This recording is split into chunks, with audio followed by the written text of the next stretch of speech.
pamilya. Sabi niyo ako, family. Family. Ayan, pero ito ay tawag doon direct sa mga anak. So bago pa ako magsimula, gusto ko po muna tanungin dito, sino dito ang mga anak? Amen. Amen. Sino dito ang mga anak? Amen. Pangalawang tanong, sino dito buhay pa ang magulang mo? Nanay o tatay? Hindi, ito muna, taas kamay ng buhay pa ang bot, nanay at tatay. Kahit di mo pa nakita, para ka Ate Juliet.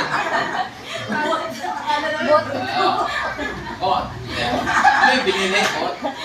Ito yung parehas. Kaya taas kamay. Buhay pa ang nanay at tatay kahit hindi pa nakita. Yan. Sino naman dito yung buhay na lang ang tatay? Buhay ang nanay na lang. Ayan. So, praise God. Sino naman dito ngayon? Ayan. Kasama mo nanay mo dito, tatay mo. Ayan. So, sa pag-uusapan natin ngayon ay ito ay tungkol sa pagbibigay ng paggalang o pagsunod sa ating mga magulang. Amen? So, tayo po tayong lahat at tayo po ay magbabasa. Actually, itong pag-aaralan natin ngayon ay ito ay binibigay natin sa ating mga anak. Yan. Ito yung pinapakabisado natin sa ating mga anak. So, makipagbukas po kayo sa Ephesians chapter 6, verse 1 hanggang 3. Yan.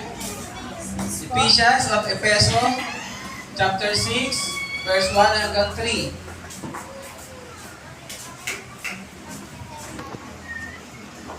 Po natin at sundan niyo po ako. Ito po ang sinasabi sa Ephesians chapter 6 verse 1 hanggang 3. Children, obey your parents in the Lord, for this is right. Honor your father and mother, which is the first commandment with a promise, that is may go well with you and that you may enjoy long life on the earth. Ayan, sige po tayo ay manalangin. Ama namin Diyos, salamat po dahil ikaw ang siyang nagtaguyod ng pamilya. Mula pa Lord God sa aklat ng Genesis, Lord God, nakita na namin kung paano mo pinagbuklod si Adan at si Eva. At kung paano, Panginoon, na ikaw ang nagkasal sa kanila, pinag-isang dibdib mo sila. Dahil ang plano mo, Panginoon, ay pamilya, Lord God. Lord, sa oras na ito, pag-usapan po namin tungkol, Lord God, sa aming mga anak. Lord, kung paano namin dapat bigyan ng parangal, paggalang, at Lord, sa puso namin magkaroon ng pagsunod sa aming mga magulang. Ikaw po ang mangusap, ikaw po magturo. Lord, alam ko po na ang araw na ito ay tinalaga mo upang ang bawat anak na nandito ngayon, matanda man o bata, ay muling ma-remind, Lord God, kung ano nga ba ang itinalaga mo na dapat gawin ng anak para sa kanyang magulang. Banal na Espiritu Santo, ikaw po ang mangusap sa buhay ng bawat isa. Nabitin niyo po ang inyong lingkod. Ito po aming dalangin sa pangalan ni Jesus. Amen at amen. Sige po, aklat ng Ephesians. Na? Kasi lagi po sa mga pinag-aralan natin kung paano dapat tayong mga mananampalataya ay merong pagkakaisa. Amen po ba? Kung paano ang mananampalataya ay dapat lumakad sa katotohanan, lumakad ng may katwiran. Amen po ba? Amen. At kung maalala nyo po, last Mother's Day, Mother's Day ay napag-usapan po natin yung tungkol sa gawain ng mag-asawa. Amen? Ano sabi doon? Ang mga babae, ano daw dapat ibigay sa mga lalaki? Ano? Respeto. At ang mga lalaki naman, ano ang dapat ibigay sa mga babae? Pag-ibig. Ayan. Pagmamahal. Ayan. Automatic na po yan sa akin. Ayan. Sabi, I love you. Ano, paano mo malalaman na I love you? Sahod. So sabi nga, paano ba dapat pangalagaan ng isang ama ang kanyang asawa o ang kanyang pamilya at kung paano binigay ng ating Panginoong Jesucristo ang kanyang buhay sa iglesia. Amen? Kaya nga diba nabanggit ko, mga lalaki, yan, yung mga wala pang asawa, kahit sa mga may asawa, dapat ma-remind kayo na kung gusto nyo mag-asawa magkapamilya, dapat handa nyo ibigay ang buhay nyo. Amen? Hindi kapag parang ayaw mo na gusto mong magbuhay binata ulit. Hindi ganon. Amen po ba? Amen. Kasi sabi nga, pinasok mo yan, dapat auunawaan mo. Amen po ba? So, sa mga nanay naman, sabi nga natin ay dapat bigyan mo ng respeto. No? Ano yung respeto? Na kinikilala mo siya na siya ang head of the family. na kinikilala mo na hindi mo siya sinasabihan na hindi niya kaya. Ako, pag ito to, wala. Ako dapat, hindi ganun. Kung design mo, lalaki to, kinilala ko to bilang maging asawa ko, dapat irespeto ko siya na alam ko na kaya niyang pangunahan ang pamilya. Amen po ba? Pero totoo naman, siguro sa ibang mga kababaihan ay parang ang hirap na ibigay yung tiwala sa asawa. Lalo na kung asawa natin ay parang medyo talagang tumatagilid ng konti. Pero bilang mga Kristiyano, ng mga asawa, ipanalangin nyo ang inyong mga partner. Amen po ba? At ipagpatuloy nyo, i-practice nyo pa rin. No? Sabi na, saan ba dadating ng punto na ikaw ay hindi na mapapasakop sa asawa mo? Hindi kapag mali na yung kanyang ginagawa, pinapagawa. Amen po ba? Ganun din naman sa ating pag-aaralan ngayon. Sinabi nga rito, children, sino rin yung mga children? Amen. Yan, tayo lahat. Obey your parents in the Lord, for this is right. Honor your father and mother, which is the first commandment with a promise, that it may go well with you and that you may enjoy life or long life here on earth. Sino dito yung gusto mahabang buhay? Amen. Yan, sino dito yung gusto masaganang buhay? Amen. Hindi po yan basta-basta binibigay. Amen. Meron po yung dapat gagawin tayo. Hindi sa ibang tao, hindi sa kapatid mo, kundi sa magulang mo. Amen po ba? Amen. Alam niyo po, no? Ito ay patotoo lang. Sabi nga kahapon ay napag-usapan doon sa ministers meeting na sa isang grupo daw po, mahalaga na nagkakaroon tayo ng parang palakasan. Amen, na nagkakaroon tayo ng tawag doon yung ina-appreciate natin yung isa sa kapatiran na alam natin ang mga pagbigay ng magandang example. So ngayong umaga, gusto ko lang mabilisan lang kung sa pag-aalaga sa magulang, na isa sa natutunan o nakita ko na talagang in-admire ko, na sabi ko grabe yung pag-ibig niya sa magulang niya, si Nanay Tinay. Amen. Sabi ko, matanda ang Nanay Tinay, pero yung inaalagaan niyang nanay niyang time na yun, mas matanda. At hindi lang basta ganun matanda, bedridden ang Nanay Angge. Amen. So sabi ko nga, yung time na yun, sabi ko, bihira ka makakita ng ganun. Amen. Kasi ang sabihin ng iba, sa apo papaalaga, o kaya kung may pera-pera, sa panahon na yun, talagang sa Nanay Tinay ay nakakaluwag, pero hindi naman niya pinapaalaga sa iba. Amen?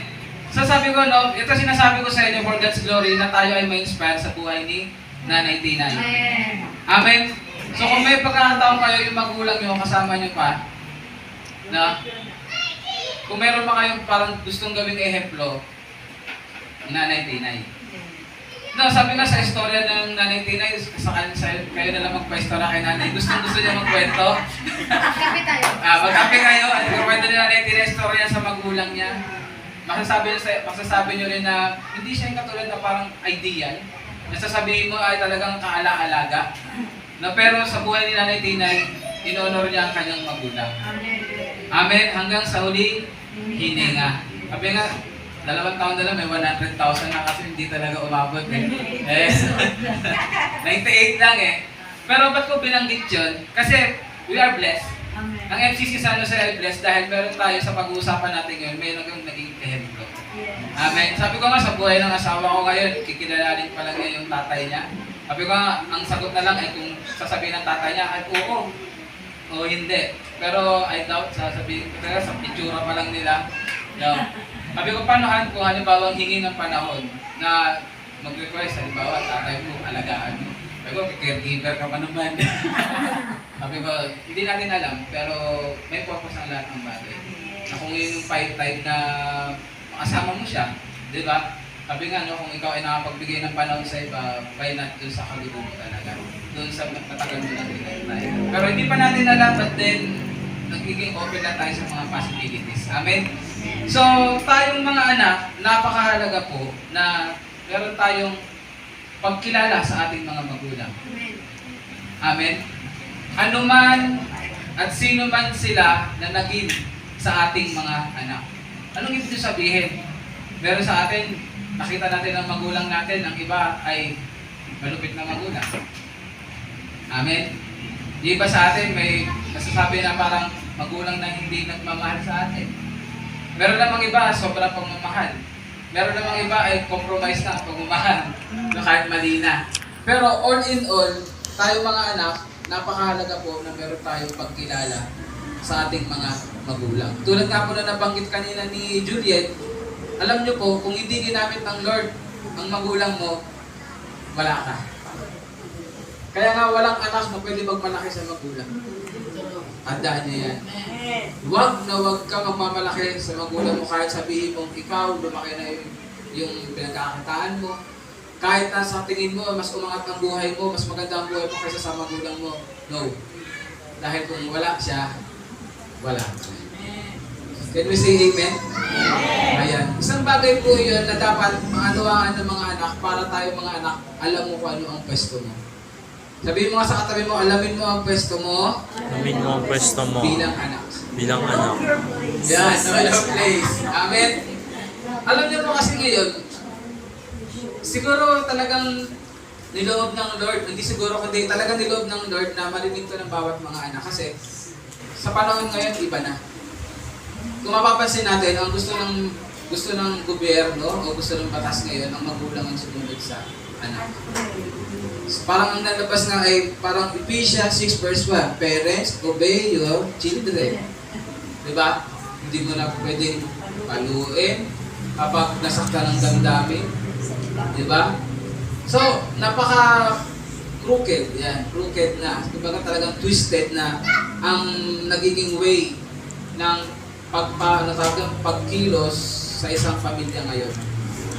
Now, mas mahalaga na sa kanila yung emosyon. Emosyon ng bata, hindi na ngayon iniisip ko ano magiging emosyon ng nanay, ng tatay. Amen po ba? So ngayong umaga, aayusin ng Lord. Amen po ba? Aayusin ng Lord sa atin. Sabi nga po no, sa ating pag-aaralan ngayon, makikita natin dito na in-instruct ni Apostle Pablo. No, si Apostle Pablo, hindi niya sinabi sa mga magulang, kundi dinirekta niya sa mga anak. Amen? Kasi ang church consists siya ng mga pamilya, ng mag-asawa at ng mga anak. Amen po ba? So, ibig sabihin, lahat dapat ng tawag doon ng parte sa isang pamilya ay nabibigyan ng instruction. Ang maganda dito kay Apostle Pablo, dinirekta niya sa mga anak. Bakit kaya? Kasi ang totoo, lahat tayo ay anak. Maaring magulang ka, pero meron ka pa rin buhay na magulang. Hanggat buhay ang magulang mo, dapat gagawin mo yung instruction ni Apostle Pablo. Amen po ba? So sabi nga po, no, sinabi ito ni Apostle Pablo sa mga anak doon sa present day ng kanilang Lord, sa early church, sa Ephesians. Ang tanong, dapat nauunawaan ba natin kung ano ang sinasabi ni Apostle Pablo bilang mga anak tayo ng mga Kristiyano? Ayan. Ulitin ko yung tanong. Dapat ba na, o mahalaga ba na maunawaan natin kung anong sinasabi ni Apostol Pablo bilang tayo mga anak ng mga Kristiyano? Sino rito yung anak ng Kristiyano? Yes! Yan. So, mayroong ibang, tatlong bagay lamang po ito. Sabi nga, hindi madami. Ayan. Hindi madami. Pero tumutukoy ito bilang sa ating mga Kristiyano. Tatlong bagay lamang ito, sabi nga, reasons kung bakit tayo o dapat tayo mga Kristiyano na mga anak ay dapat sumusunod at nagbibigay ng parangal sa ating mga magulang. Ready na po ba tayo? Ready! Ayan, ready. Yan, natutuwa kay Jeremiah kasi gusto niya yung kaya kasi siya nanakyan. Sabi ko, black screen sana para hindi siya hindi siya maengganyo. Unang bagay po, unang bagay na dapat nating maunawaan kung bakit kailangan nating sundin, no? At bigyan ng parangal o pagkilala ang ating mga magulang dahil unang-una tayo ay mga Kristiyano. Ulitin ko, dapat natin parangalan at sundin ang ating mga magulang dahil tayo ay mga Kristiyano. Amen! Ulitin ko, parang wala. Dapat natin parangalan, sundin at kilalanin ang ating mga magulang dahil tayo ay mga Kristiyano. Amen! Kung meron man dito na pinakamasunurin, dapat ikaw. Amen? Amen! Sabi na, no, baka mas mabait pa sa'yo sa magulang yung kapitbahay mo. Baka pagdating sa bahay, inutusan ka ng magulang mo, mamaya na. Diba? Pero yung hindi mo Kristiyanong kapitbahay, nanginginig pa ng inutusan. Ano ba? Ano po? Bakit po may pakilala? Mga kapatid, bilang Kristiyano, dapat tayo ay nagiging unang ehemplo ng pagsunod sa ating mga magulang. May mga tinamaan ba? May mga anak ba rito na talagang nagmamakaawa pa yung magulang, sumunod ka lang. Yung parang meron pang, sige, bibilang kitang candy. Diba? Nung bata ka, okay pa, bilang ka ng candy, pero ngayon, cellphone na. Hindi na. Alam niyo po, sa mga anak po namin, hindi po sila mga perfectong anak. Yan sila, JD, Jaire, at lalo si Rian. So, meron nga, patingin tuloy siya eh. Pero, naalala ko, lagi pag yan sila ay parang alanlangan sumunod. Sasabihin ni mama na sa kanila, anong sinasabi sa Ephesians 6 verse 1? Or, mga anak, children, obey your parents in the Lord. Sasabihin na, anong sa ginagawa niyo, ano nangyayari? Parents, obey your children. So, sinasabi nga sana, iba-iba sila ng ugali, pero one thing na gusto namin makita sa kanila, o may turo sa kanila, ay magkaroon sila ng yung bukas sa loob na pagsunod. Amen? Pero alam niyo ba sa Biblia, merong nabanggit yan eh, nakalimutan ko lang pa ng isang verse, na sinabi doon, may mga tao na umuoo, pero hindi ginagawa. Huwag ka namang ganun din, anak.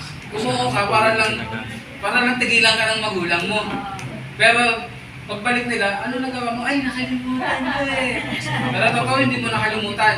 Hindi mo ginawa. Meron naman din sinabi doon na umaayaw, pero kumikilos.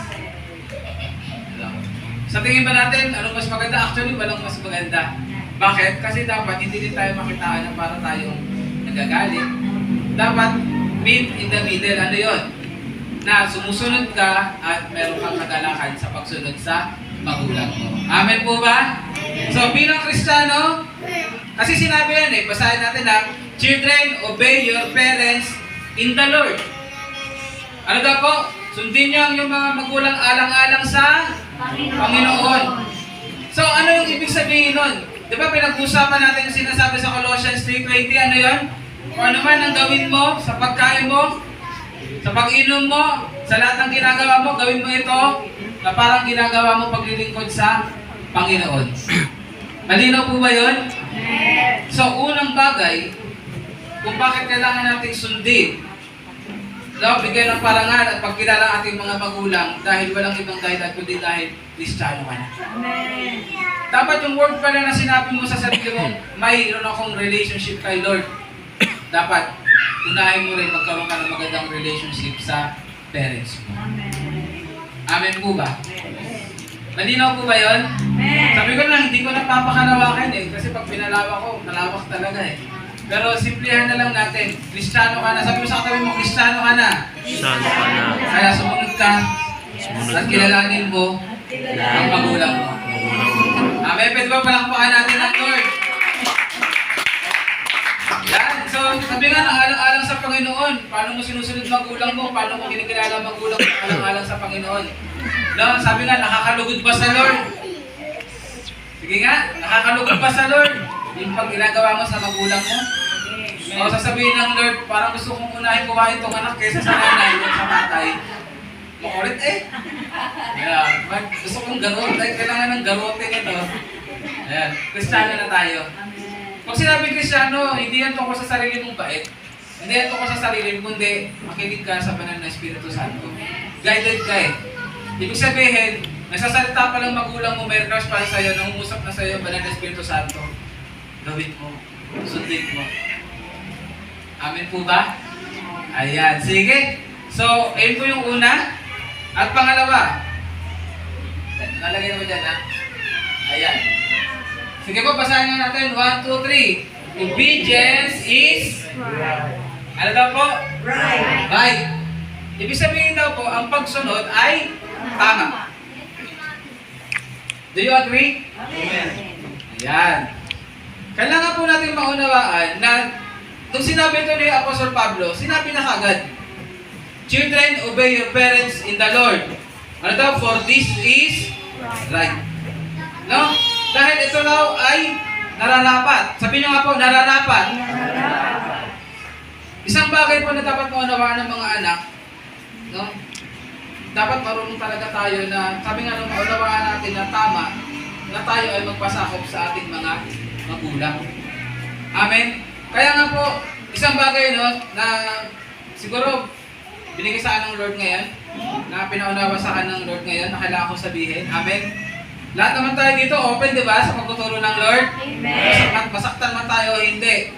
Kaya nga po, napakahalaga sa isang anak, sabihin natin, sa anak, kung ikaw ay magpamilya, amen? Kung hindi ka pa umihiwalay doon sa magulang mo, magpasakop ka.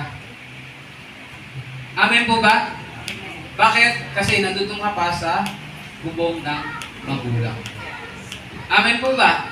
So, isang bagay yun na dapat makita mo na ang magulang dapat nire-respeto saan? Nire-respeto lang ba sa pagsunod mo pero sa kilos mo hindi? Dapat makita ang pagrespeto mo, ang pagsunod mo sa kilos, sa salita. Amen po ba? Sa gawa. Amen. Naunawaan ba natin yun? Sabi nga po, no, obedience is not just a matter of following rules. Pero alam niyo po ba bakit naging tama ang pagsunod? Because bilang mga anak, ang pagsunod natin sa ating mga magulang, ito po ay nagmumula sa ating pag-honor sa ating Diyos. Amen po ba? Kaya nga sino rito yung, sige, taas kamay na lang. No, wala tayong ano eh. Sino rito yung nasasaktan dahil sa mga magulang? Ulit. Parang galit eh. Sino rito yung nasasaktan dahil sa magulang? Amen. Diba? Pero ibig sabihin ba nun, hindi mo nasusundin? Una mong pagkilala sa Diyos. Una mong pagkilala sa Diyos. Kaya ngayon, alang-alang, sabi ko diba? Alang-alang sa Panginoon. Alang-alang sa Panginoon, Lord. Kung paano kita sinusunod. Sabi mo, honor our parents. Kaya ako, kahit ganito, Lord, kahit iniwan ako nito, kahit na ganito ginagawa sa akin, hindi patas sa amin, kahit ganito, parang minamata ko lang magulang ko, pero susundin ko pa rin siya. Paparangalan ko pa rin siya bilang magulang ko. Bakit? Because obedience is right. Amen po ba? Hindi yun madali. Pero, pag ginawa mo, mamaya pag-uusapan natin. Amen? Sabi nga po, no, kasi sa isang pamilya, meron pong structure. Amen po ba? Merong structure. Sabi nga, it is a reflection of our obedience and reverence towards the Lord Himself. Sabi nga po, no, merong order sa nature. Sino po dito yung nakakaalam ng food chain? Alam niyo yung food chain? Kung merong kumakain, merong kinakain. Amen po ba? So, hindi pwedeng puro kinakain lang. Kasi mauubos. Kutsi, parang Jollibee. Ibig sabihin may cycle. Sa pamilya ganun din. Merong in order. Kung merong mga magulang, nasa dapat ang anak? Dito o dito? Nasa baba. At kahit kailan hindi magbabago yan. Kahit ikaw nag-asawa ka na nagkapamilya ka, andito pa rin ang magulang. Amen po ba? So sabi nga po, no, since the parents, no, since ang parents natin ang ginamit ng Lord para maipanganak ka dito sa mundo, ang katotohanan, meron silang mga knowledge and wisdom kaysa sa atin. Amen po ba? Amen. Kaya nararapat lamang na bilang mga anak ay sumunod tayo at i-honor natin ang ating mga parents. Kahit na nga sabihin na ganito eh, natatawa ako kasi nang bata ako, marami kaming mga kapitbahay na manginginom, na talagang, tawag doon, nag-yosi. Pero sinasabi nila sa anak nila, doon ka nga, huwag kang iinom paglaki mo ha, huwag mo gagayahin. Di ba wala namang ang magulang na sasabihin, no, nak, bata pa, simulan mo na ngayon magsigarilyo para masanay ka na. Simulan mo itong anak, di ba? Hindi. Bakit? Kasi alam nilang mali eh.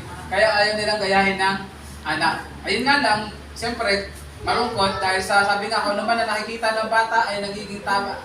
Ay, ano man na nakikita ng mata ng bata sa matanda ay nagiging tama. Amen po ba? Amen. Ayan. So, dapat maingat tayo mga magulang. Pero ang totoo, bakit tayo dapat sumunod sa ating mga magulang? Kasi ang totoo, mas marami silang alam kaysa sa atin. Kaya nga nauso yung kasabihan na ano daw? Papunta ka pa lang, balik ka. Alam nyo, ano ko yan parang gusto kong kontrahin yan. Parang gusto ko, papunta ka pa lang, ano na ako, sabi lang, patapos na ako. Kasi pag pabalik na ako, parang bumabalik sa pagkabata bumabalik sa dati, no? Pero sabi ko nga, papunta pa lang tayo, pero sila, ang dami nila ng nadaanan. Yes. Amen. Sa daanan nila, minsan na-fall sila, no? Natapa sila, tumayo sila. So hindi mo naman sasabihin, may nangyari sa'yo, kaya hindi kita pakikinggan, hindi.